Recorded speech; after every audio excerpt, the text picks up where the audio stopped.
بسم اللہ الرحمن الرحیم۔ السلام علیکم بچوں، ہم لوگوں نے نظم و ضبط کی پڑھائی کی، اس کے الفاظ معنی کیے۔ اب اس کا ہم خلاصہ دیکھتے ہیں کہ اس کا خلاصہ کیا ہے۔ آپ لوگ بچے کوشش کیا کریں کہ خود بھی آپ اپنے لفظوں میں بھی لکھ سکیں، تو وہ آپ کے لیے زیادہ آسان ہوگا، لیکن ہم اس کو تھوڑا سا اس کا خلاصہ واضح کریں گے۔ تو نظم و ضبط کا، جیسے کہ ہم نے سبق میں پڑھا ہے، نظم و ضبط کا مطلب ہے ترتیب اور رکاوٹ کے معنی ہے۔ تو نظم و ضبط جیسا کہ دو لفظوں کا مجموعہ ہے، نظم اور ضبط۔ نظم کے معنی ہے لڑی میں پرونا اور ترتیب دینا، اور ضبط کے معنی ہے رکاوٹ۔ اپنے کاموں میں کسی قانون اور قاعدے کی پابندی کرنے کا نام جو ہے وہ ہے نظم و ضبط۔ نظم و ضبط حسن ترتیب کا دوسرا نام ہے۔ نظم و ضبط کی پابندی کرنے والوں کی زندگی ہم نے دیکھا ہوگا کہ آرام و سکون سے گزرتی ہے، اور وہ ہر میدان میں کامیابی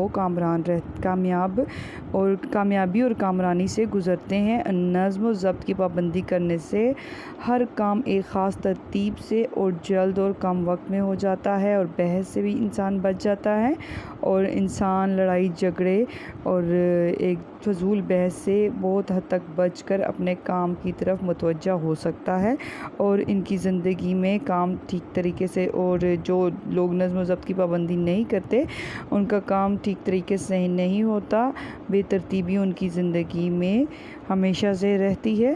تو نظام کائنات میں ہمیں نظم و ضبط کا جو درس دیا جاتا ہے، اس طرح سبق میں ہمارے پاس ایک نظام کائنات کا ایک نظام، اس کے بارے میں بتایا گیا ہے کہ سورج کا وقت پر نکلنا اور غروب ہونا، چاند کا گھٹنا اور بڑھنا، موسموں کا بدلنا، سب میں نظم و ضبط ہے۔ دنیا کی مخلوقات، پرندے، جانور، کیڑے مکوڑے بھی نظم و ضبط کی پابندی کرتے ہوئے نظر آتے ہیں۔ ہم لوگوں نے اکثر دیکھا ہوگا کہ اکثر یہ جو چیونٹیاں ہوتی ہیں کس طرح قطار میں ایک اپنی منزل کی طرف جا رہی ہوتی ہیں۔ اسی طرح ہمارا جو دین اسلام ہے وہ بھی ہمیں نظم و ضبط کی پابندی دیتا ہے، جیسے کہ 5 وقت کی نمازوں کی ادائیگی اور رمضان کے روزے، اس طرح کے بہت سے جو اسلام سے ریلیٹڈ جو کام ہوتے ہیں اس میں اللہ تعالیٰ نے ایک نظم و ضبط قائم کیا ہوا ہے۔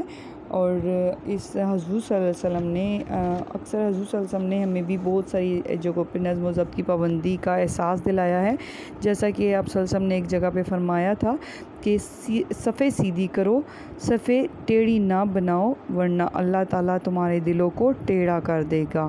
یہ حضور صلی اللہ علیہ وسلم کے اپنے الفاظ ہیں۔ تو جس طرح ہم لوگوں نے اسلام اور کائنات میں نظم و ضبط کی پابندی کو زور دیا گیا ہے، اسی طرح ہمیں اپنی زندگی میں بھی نظم و ضبط قائم رکھنا چاہیے۔ جیسا کہ آپ اپنے آپ کو ہی لے لیں، جیسا کہ ایک طالب علم ہو جاتا ہے، ایک اسٹوڈنٹ ہوتا ہے، جیسا کہ اپنے گھر میں اگر آپ ان دنوں میں بالکل آپ فری ہیں، بالکل کچھ بھی نہیں کر رہے، اپنے کام پر توجہ نہیں دے رہے، اپنی پڑھائی پر توجہ نہیں دے رہے، اپنا آپ کا ایک اگر شیڈیول نہیں ہے تو آپ کبھی بھی کامیاب نہیں ہو سکتے۔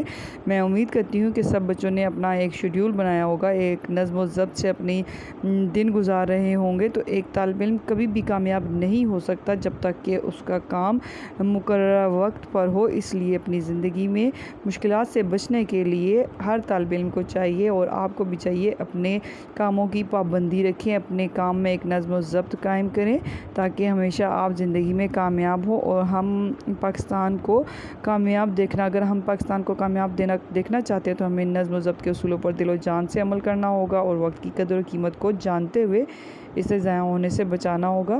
اور آپ لوگوں نے یہ خلاصہ اپنی کاپیز میں نیٹ اینڈ کلین لکھنا ہے۔